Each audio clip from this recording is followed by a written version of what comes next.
Sompa FM and TV and Akosua.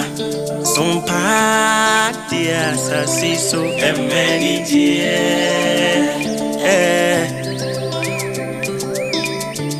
Ajuma yesimini aketi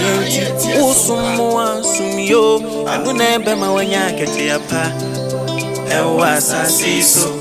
ewiasim mubasum na wansum ye dia fanyina mose wansum bisa usum ye maketi apo eni je ti sompa die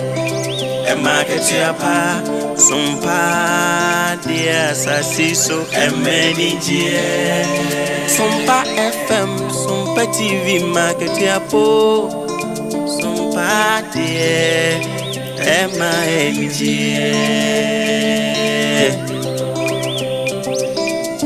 Teaching what fidi ene to Sompa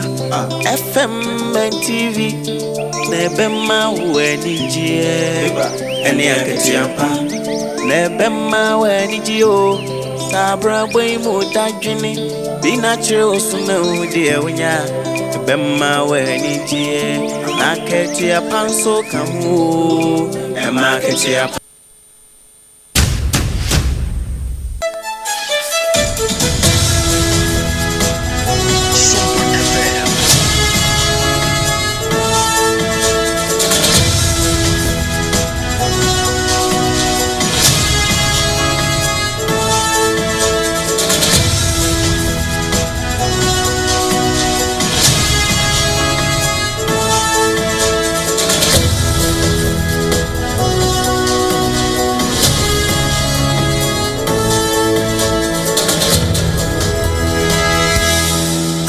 Nonsia. Aha, Sompa 106.5 FM Accra. A brown soon see the Nana Jesse Company Limited. A Quaba Simprimo and Opanonsia Cassiaba. Secure sanitary pad, Ebona Babano, Yede Somo and Opay. Na enam Sompa 106.5 FM Accra no. A Sanso enam Kumasa Sompa 93.1 FM. Yinimsan Santeman Temdie. Radio station will be at ye. Sompa 93.1 FM. And a Kumasi Wanso Ayiko 100.9. Paris, France, Adam for Pa FM and Attacker for Asum, was Sompa 101.1 FM Takrade, and New Wakro, was Sompa 103.3 FM Tachimai, Sompa 106.1 FM Sunyane for Ejina Baba, was Sompa 98.9. Now in Kranza, Sompa 90.7, Doma, Sompa 101.3 FM, Decoder so Sompa FM, and a Facebook Live, Sompa 106.5 FM across Abrea, Oba Facebook Live,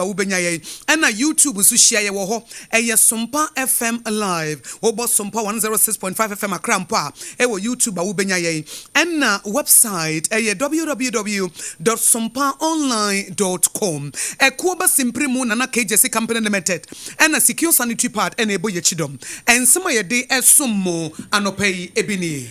Ghana man penny His Excellency John Dramani Mahama Edin Sembia Tuja ewa Ghana City ne ho eyensembey. Greater Accra Regional Minister Nso Akasachim says I woton ade wo kwan mu a firi ho na omanfo nya ba bi mfa. Menhia South Mirahye Badwani Edin Semu Atuja kire se Ghana enyinama hoden kanea ene ka ho bia ya totomu no yenye bibi wo ho ede asem na ye be pie tachiman efisa desuafo bia kwa ho hihiam subrani bia toye edan ye so apa enkoda nya ba bi ntena ukopie mu obrekum east nso a atiachefo ho wo mo nsa guomuti wo mo kam ede asem nie na galamsefo be ye nipa dum ye nsanso ena ya che wo mo a empanifo be ye asem no mo nhwehwemu ye be twa kwan akobosompo na chi ho na afi akọ Italy Vatican de asem bia tudwa efa Ukraine ene Russia entokwa ne ho ensempi ka wenum ho ne de sumo sekase bo Sompa 106.5 FM so Accra ye ne de kase boy esumo no pay eyemme Akosua ago Aboagye ubetimi afrem Akosua nhyira mene medoba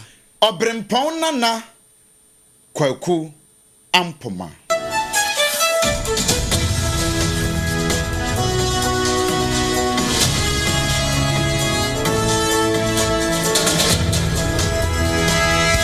Yen shansam na senior business up panic code na haban na fe yenchechemu kama emfa nsomwo na yekopie mu e Ghana man His Excellency John Dramani Mahama Akache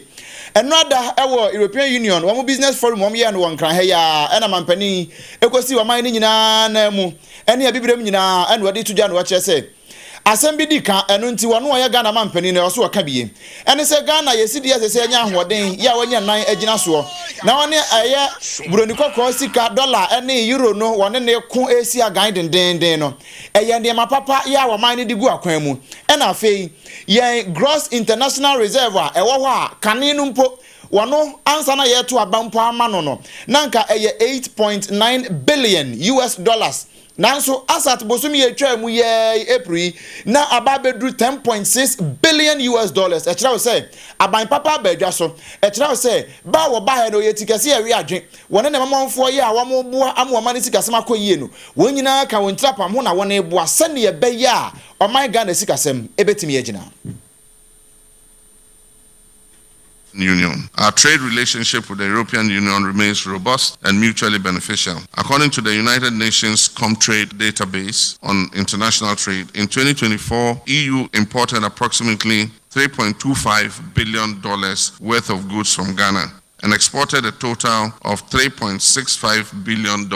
worth of goods to Ghana. It is worth mentioning overall that Ghana's total exports in 2024 reached a high of 294.9 billion Ghana cedis, which approximately stands at 20.4 billion US dollars. And Ghana recorded a trade surplus overall of 44.7 billion Ghana cedis. NITA Ghana man penny His Excellency John Dramani Mahama we wa man nsem na so osan kyerɛkyerɛ mu konanim kyerɛ sɛ Ghana cedi no afi atwa mu no ohwe sɛ ne dollar ne bo ne pa na de toto ha mu nkyɛmu no a na ha mu nkyɛmu no edunkron akiri pa mienu 19.2% ɛna cedi no wotimi depreciate ye nanso saa bere ya abe ya afekora wonye nyaaye na cedi ne gusu enya hoden kakra saa no ɛno kyerɛ wo sɛ we obi a wo sika ewa amonone na opese wo de hye adwadie mo na opese wo ye investment bia o sere se broman Ghana ha na Ghana ha wo ba bedru na ta wo be ye investment a enya de wo sika ebe hye. The Ghanaian cedi, which depreciated by 19.2% in 2024, has shown signs of recovery, appreciating by 3.9% against the US dollar by the end of April 2025. This has been supported by stronger forex inflows, improved trade balances, and growing investor confidence. Our gross international reserves have improved further from $8.98 billion in December 2024 to $10.6 billion by April 2025. This is equivalent to almost 5 months of import cover. This reflects enhanced export earnings, particularly from gold and non-traditional exports, as well as timely disbursements from multilateral partners. Fiscal consolidation is underway. We reduced the fiscal deficit on commitment basis from 7.5% of GDP in 2024 to 6.4% in the first half of 2025. NITA Ghana man penny His Excellency John Dramani Mahama. Meka usena na KJC Company Limited ko ba simprimo anopa no nsia kase bona wugusu awutie ewo Sompa 106.5 FM. Greater Crown Regional Minister your Honorable Linda Oklu what dia tudwa say we adwadini na sa wote kwema na se pavement se so manfo fa so a sika ye be mu otua na ye fine no 2000 Ghana cedis. It is Central Business District I wo mo adwuma CBD ho no obia eni ne huni eni kwanse bia etena kwan finfin ananse impo pavement o manfo nam so pedestrians o mokwa wo mudi mu akone aba no woji ekenten so ni nyina ne se enra enkramantem na agro nipuso ebra Accra Metropolitan Assembly ni mpanifo wo Koleklote Municipal Assembly kan wo ho bo mu a decongestion ahodo o mo ye wo yakwan mu no na enya asem ketwa wo mo chem se ba bi o manfo tena edidwa a ensem fatan ene o mutu mu se banche na osofo Oklu ekire mu biem se kokoba o mu boy wo mo di tu obi enim se waso oden a wo mo so waso oden etu a na wotu ne prekom na no otu aso biem se 24-hour economy no a yamampanye His Excellency John Dramani Mahama aba no ebedrum rebi na najo yebeye market at night na sa market at night no yebe bie kwan mu ato na mo amusi mu ni stores no ade no obi abeton ne niam wo kwan ni ama driver for no afa ba bia ne de ya najo e se ne nyina ka 24-hour economy no a aban ede ye adwuma no. We are going to reactivate our task force, and so that they'll be working 24 hours a day. They are going to also draw a red line in between the road, and so that when you cross the line, there's a fee that you have to pay. 1,005 maximum to 2,000 Ghana cedis. So next time you wouldn't cross the line. We are going to make sure that we have leaders in between all the markets who will be responsible aside the tax. The leaders are going to be responsible to make sure that the right thing or they comply with the whatever directive. The president also spoke about it. Decongesting Greater Accra for free movement, and so that is basically why the reason why we are doing so. They have spaces in between the markets. We've met the market leadership and we told the market center there are a lot of space in between there, and so why can't they move? Any yeti ye enkramantam so for honorable Linda Oklu wano ne kan sansem ya wochem se man ne mema ni nyina wo bi amfiri kwam se de be ye beboa ama kobadie ayemre na no mo na PURC se Ghana ha se enyinama hoden kan ya yetua ene nsuo bo ya yetua no wo mo ahwehwe mu ahu se e se de kakra ka ho se de be ye betimi aboa sa enwumakwa mienu nyina no matimi aye omunyuma na etimi aboa na eka me ne waman Ghana e wasa afam ho no yetimi atu ase na eno mo eno wonde ba ye se titiri pa ne enkane ade no eno no wo mo tumu akwa se 14.75% ena nsuo de nso wonde kakra e de ketekete mampole bi wonde ka ho eno na so mo ye se busumi ye wo mi ne da neto so mi ensa pepepe no e be hyase ya adwuma eno nti me ne wo ka se wokoto light a prepaid no ana postpaid mpo a ne nyina ntumu no aba ensuo nso saa ba eno ena nam so e ma mrase bedwane ye ogina ho e de ma manhia south abato mpeso aso e wa santemantam mu oromyamfo na Odehyieba fo awua wode atudwa no wo kire se Ghana fo enti ni a ekoso ipa moboto moyem se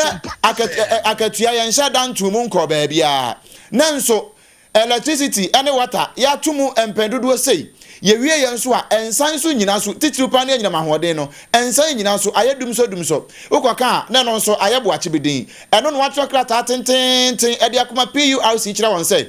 nia ekoso wa man Ghana na se PURC wo ma ye din yon de ye beti o monka na gintum nko a na emom sanka ne ani nyina so no man Ghana mu mpanifo na se mu ade hye enso tue sikabotene kese ede ma sa nwumakwa mienu na enso wo munya osompa pa eye sompa so ade som wo no ha adwene eno nti ebe ya PURC wo mo ntwentwen wo mo na ase e wo sa ade ne ho Nra omosaka krata ni bi ede akoma PURC omodie omonhye nkakra sabi we enye Ghana for asem ne ye kan we enye amanyosem enye MPP enye NDC sem sabi enye MPP for nko ne yusu anyiram kanea enye NDC for ne yusu anyiram kanea eye Ghana for asem aname lawyer ba for wa meisha mrase bedwani me kase me sire ECG for say Public Utility Regulatory Authority say Ghana for mo say ye tia tani aka yensa yede enka omunchinche so buye die nkwa na ya ba asede omo hwehwe omuma yesu yewu de mo twene ye ho bi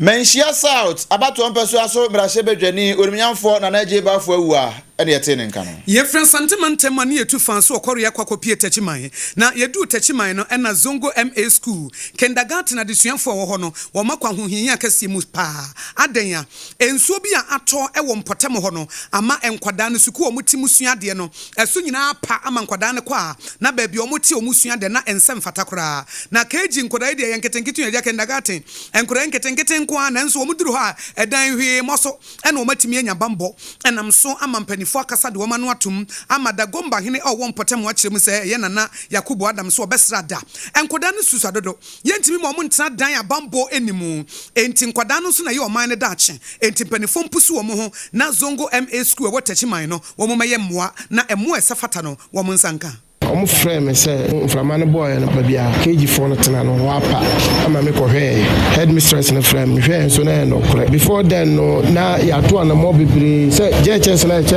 fifino no eno so nyina apa zinga wo so nyina asenti ya to ano mo bibiri atworo ho nkrata ama MP atworo bia ko education office atworo bia ko assembly embika ye nyina me ni assembly man ne still a yente ho bibia ana we so asa apa na we no so odumfo bi promise ye one packet of zinc dadi akira yensanya nkae ba yegusu a yedi akire yebesre wa ubedun se ye school no ekonachi no yebesre se wa ubetima aboa ye bi abrabeboa na school no ye mpejansi ho ye nyina yanim mranyam ma oman no We any yeti a dagomba hine awono ene wo suku e zongo MA school what tachiman empotem hono no ena woda wo mo no hona suku no nso wo no chem se ensem fata se bibi se besie ne no ena assemblyman owo dangoba line electoral area yaya adam wono so de nanu tumu ebra wone Gaskia FM centro ni abena konadu yadom ehwehwe nkomo ena ode to abena anim se ebra so se tachiman metropolitan assembly no wo mo eye dwumadie no ho anim yo mo ye hu bibi na national disaster management organization aye chaneti aka na nadbo no wo mo nso pusu wo mo no mo beboa nkwadai no kre as assemblyman enye sem from akra hunu na metu anamo there was a time a happy sir because who nadmo coordinator ade anche kra na obeye man free hono na we so esi ye no so omo frame me ma me behwe so me take home videos e de ko nadmo coordinator hono me koye na mankoto no nyina echi no mante ana me san ko no office me koye kra na onye mebie school ni AMB me ne headmasters na me no ehia ya na ba ko dogoma hene ono so oye old student ehia ye no ono so eye na famude se ne ebe ya yebetimi adi dwumadi amankwala no adesua no ebe konkan ene epese wedi ye ne aye ho na se emre pamu na assembly ebe ye mo bia fine ti o heje chese no so kra na ehia mo nkwala no classroom kra na mfrema ba na ehunahuna wo mo nti piara oye assembly se CA ene no kra kasai bi oye lesbians obe frame na ya miti engineer na ya hekwan ya be faso na structure no ebegina na so amankwala timi akomu ambesu ya diama oyina ye ho ahenha. We assemblyman owo Dagomba line electoral area ya Adam ene de to ye nimu a wo kiremu enkwada omo tisuku mu a esoapa na nkwada no omo nso so eti sa roofless classroom no classroom a wutimu a hwe mo so na omo ye kindergarten for no omo nso ene ye kasai KG2 now so I turn it 2 year Chelsea time abonten ntiama wodie yes dem penny for say omom bela no mbekula maye class on chance na tutu e ko class on mazing be playing ntila ye ba hono yes dem penny for say omom bekula ye dan maye na high we adisuafo no ena yete wo mo enka no ena wo mo chem se eha wo mo pa mo amunim enkwada kasa eha ye pa na ye sia de ena nsuo toye ena epaso sa ena wo mo eka wo mo asem Meka unsa na KJC Company Limited ko ba simpremo anopa no nsia kasebo ena wutie e wo Sompa 106.5 FM Accra na hyanen so se adansie ho niam ye de hyase ko wie na na kachi ena wubenya enadoa plywood ahodo binding wires ena cement iron rods roofing sheets ahodo free delivery wo ho free consultation wo ho na KJC Company Limited se na dwuma panti ena Central Steel for na no wo mo de abasobo ema no se outstanding services 2023 wo mo edem eti Accra ni kuma se wo betimi afre no e wo 020 435540 020-4355-040 na secure sanitary passes so de ema hotoso eno no menu aba enne se wonnam kwan ni mu epokoko ni mu a eya na wodi hu ni wa mo ho siesie na koyie na watimi de akokodro anante eye secure sanitary pass ena wo hia e se eno no wo bambo be CPS ta wotimi de akokodro sha atade fita enumere awia ene enumere anajo chese unsuro hwe babia da bia wodem pel cotton na Samoninti no ema extra comfort and na wo ho enhyehyew secure sanitary pad proudly made in Ghana. Etinano yede to His Excellency John Dramani Mahama enim se sabere o so obecha sanitary pass ade amankwadai eye secure sanitary pass na se wo che every say eye proudly made in Ghana heya ene ye the state of the art technology ene ye eti ebra wo to secure sanitary pass no na wo boa ma Ghana nyuma etumpon ye wo long ena extra minty no e wo ho a ehye maako dumienu eti eye wo menstrual season no emu alpha and omega e se dumienu de wo betimi de atwa secure sanitary pass. Ladies, we are secured. Obetimi anya bi ewo supermarket, corner shops, malls ahodo, any online shops ahodo. Na ya homeso ye ba ensema ye de besom no ebi eni. Teacher for Obrekum East, one chese aban share.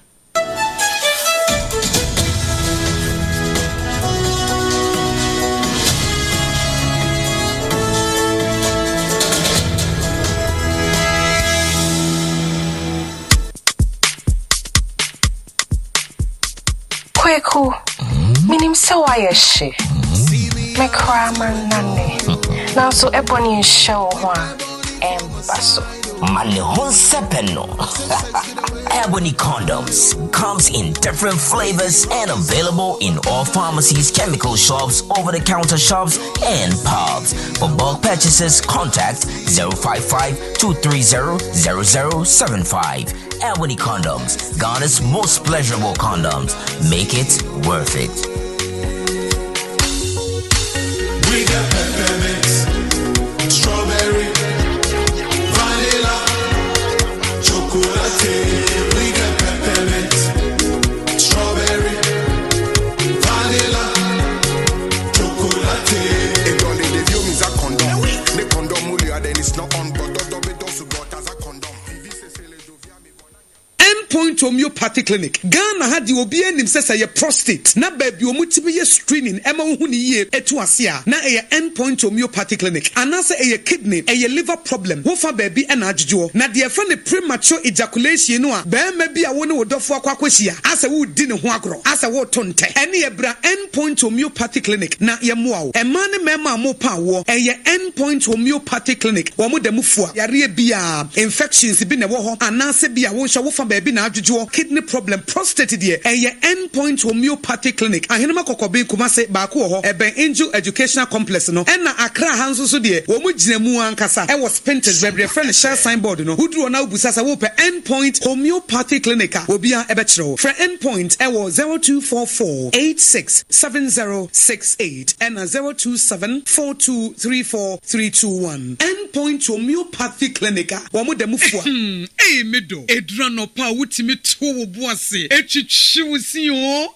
ado na so ni se me de yas toothpaste and the brush and the twitwi mesima minya homka senti na ye bokoi na me die me all time favorite yas herbal toothpaste and the brush aboa me amasesei menum nso a enwunu anasa de ehia me semfimfem me biem na wo hwese me se aye fita sesrecha homa na eti brightens yas whitening toothpaste and the brush and me di hwimese enti na wo se efei na yas total care gel toothpaste and the brush ne die ebo wo se ho ban demu ne nyina ema wonum ye sham. Oh yes, Enukratrodo. Yas Herbal, Yas Whitening, and the Yas Total Care Gel Toothpaste, and then the brush. Ebusian Chamfa. Sawo peduduo 2 e won kan ha. For Leicester Ghana Limited, and was 050-161-9588. Leicester Ghana Limited, and the Yas Toothpaste mo ahodo, and then the brush abedwaso, abeboy. Munde dinam se menya foreign call. Hello. Hello, Papa. What about to be a new? Se me feel London. Eko US. Na no crowd wo kura fra me bo mamania. Na papa mo ho te sei. Awurade aduma haboko. Na kujejesi. Eko ba sempene mo. De woton adanse ho niam no nso. Wo hye ho de. Oh, wo hye ho. Eko ba. Mesi wo bo aduma kura sre kane no a. Na wodru US won so manfo bo ndin sa na. Hey papa US hakura de. Na kujejesi company limited agi ba bia. Wo wo Holland, Germany, France, Italy, London, Canada. Eba adanse ho niam de a. Obia se na kujejesi company limited. Na matese wo bie depo kesie bi e wo Akosua. E ho na wo bia koto adanse ho niam. Na eye no kura papa. Oh, eye no kura pa. A police station in Chenhua. Hey, a kuoba sempre mono no. Onye mereda. She, we kura no miensemua ene obi en foforo yawo. Baako obua kwase paase kumase. Ene baako so pokua se nkran ha. Obi ase na kodwodesi eye bemaba e wo dansi mu. Woton cement, iron rods, banding wires, and adua plywood and just said about dance ro. Te se bibia e de hye adansi ase de ko wie. Depo no nyina nso eye tufo bo. Wodu kuka mu a, wodu kodwa free. Akra we Akosua depo ene pokrasi de no kra to nchen a wo sa wo bi Akoteman Tantra Hill Iron City Amanfrom wo sa bie depo kese nso e wo Koshiman Kumasi sepase depo no kra da nchen a ebi so magazine road head office no wo bie depo kese nso e wo da de ntam edweso Akra road Femeswa opposite Alhaji Salia ampaba meboshen Tanoso Breman and Amanfrom. Numbers of man for the fray 0244 313 752 and 0244 41 93 Nana Kujejesi Company Limited. Hey, Kuaba Simprimo no.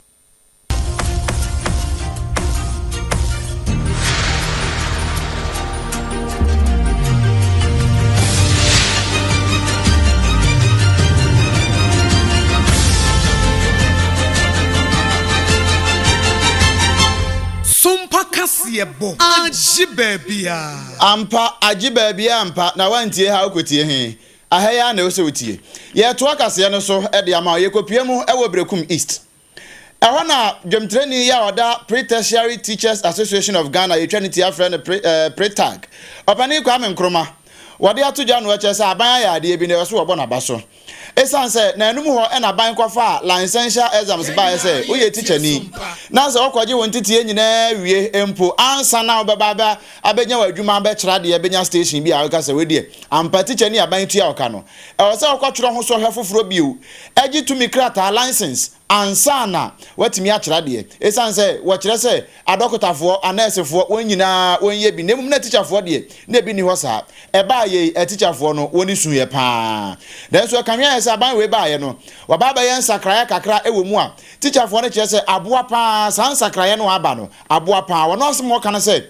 enye se aban wontwa nsohwe no mu kra eboa won ema won teacherfo no kra won sua de nemum ensakraya ya wode aba mu no wani so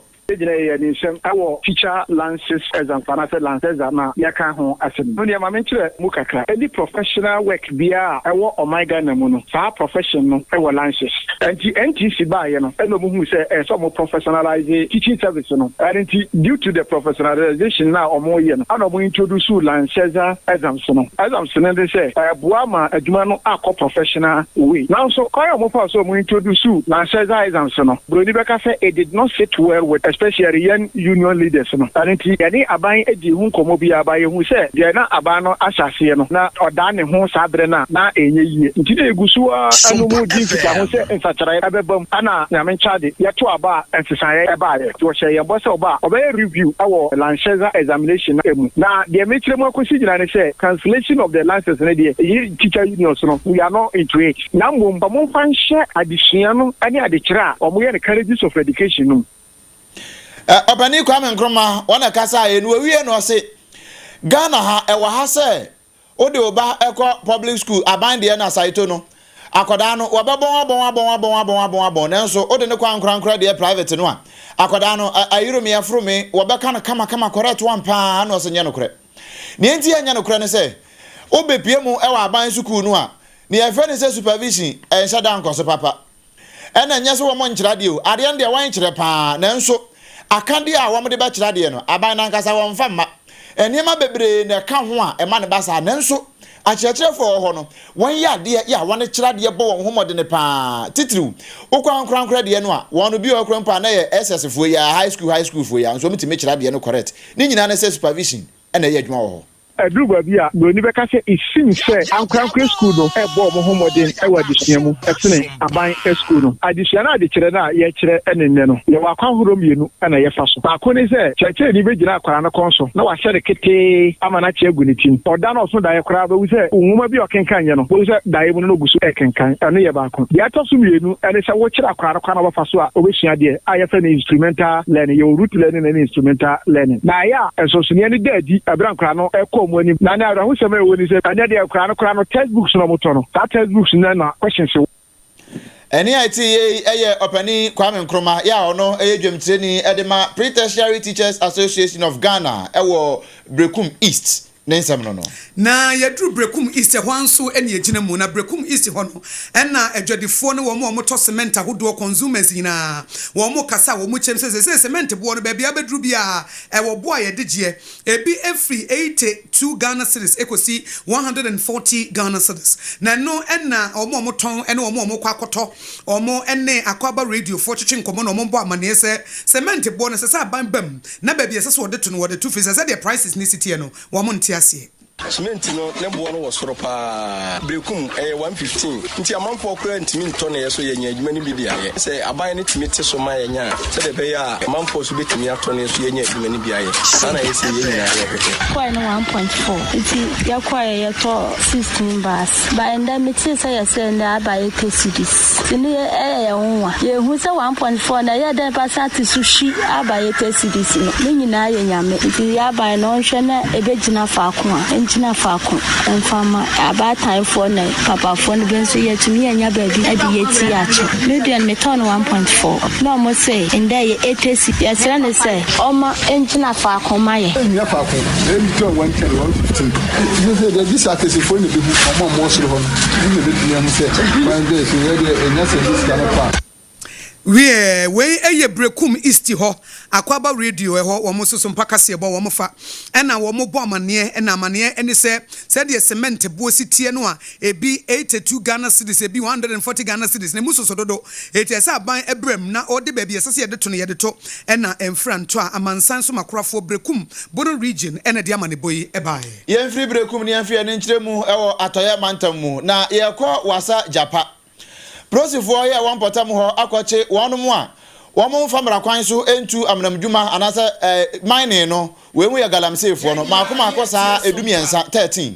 na wɔkyerɛ sɛ woduru ho no wɔn ye sank wɔn yidwane ɛna prosifo ne anti galamse task force for na ɛkɔɔ no wɔn bɔ modern ale wɔn ambush ɛna wɔn kyechi wɔn nyina nipa maakoma akɔ dumiensa wɔn kyechi wɔn nyina maakoma na wɔkyerɛ sɛ wɔkye wɔn no wɔn gye ɛyɛ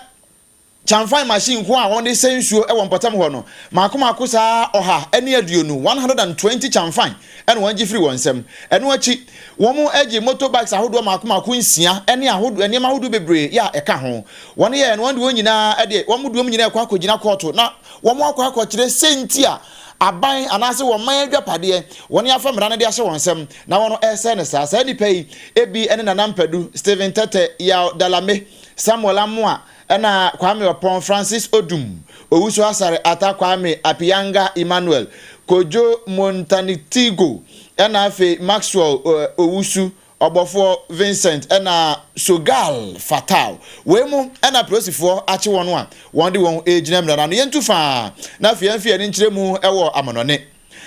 Vatican e de aba wan kyerɛ sɛ nanu ho Donald Trump ba ye no wase nia ekoso ewo Russia na Ukraine tam wono ne bonyo so kra wono de opa asomdue eno nti woguso akeka bom ahwese obetimi aboa na afanu no asomdue aba wontam eno ena nam so kra mpo ema Donald Trump de tudua kire sei Poplio ya otoso du nan wabai wone ne beto kese na wonyina asomdue abua na wone pe ede ama Russia ene Ukraine wonyina timi anoma no kama eno na Vatican de aba kire sei wone guso ehwe ne mamu pa na wo mo hwe sei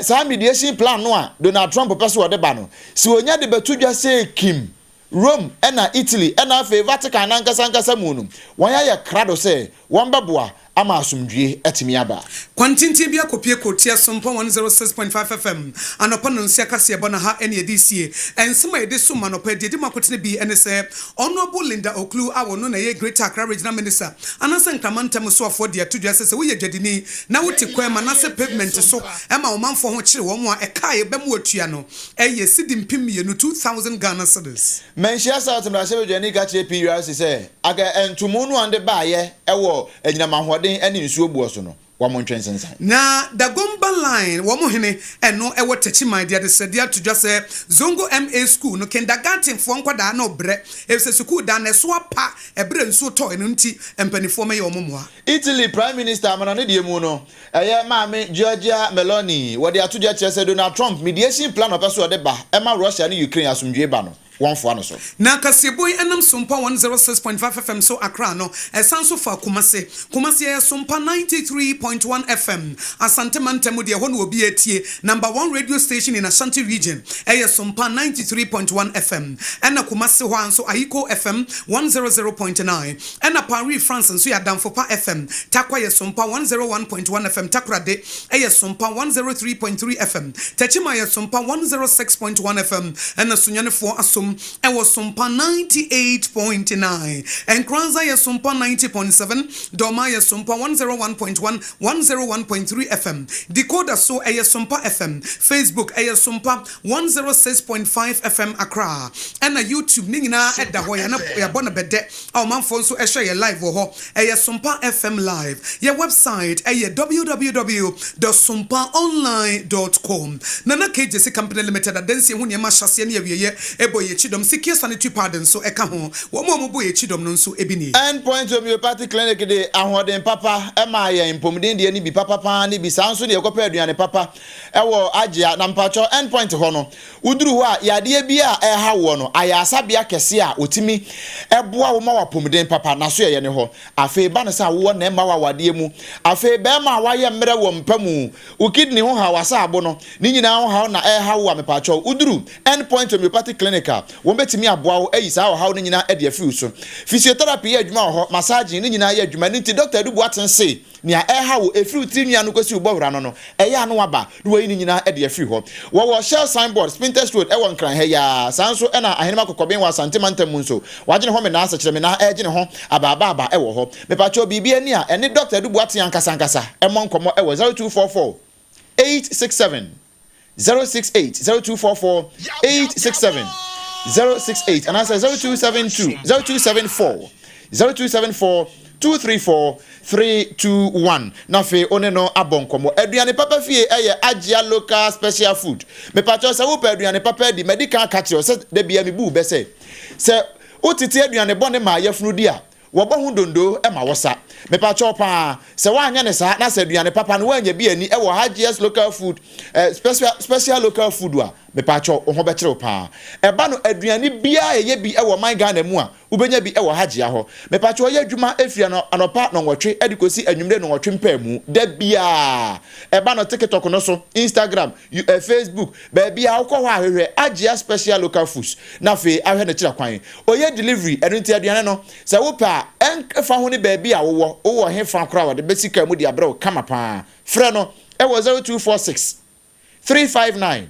921 0246 359 921 and a phase 0535 8484 392 0535 484 392 Yeni de kasebo yesomo no pay eyemme Akosua ago Aboagye wobetimi afam Akosua nhyira mene medoba Obrempong-Nana Kwaku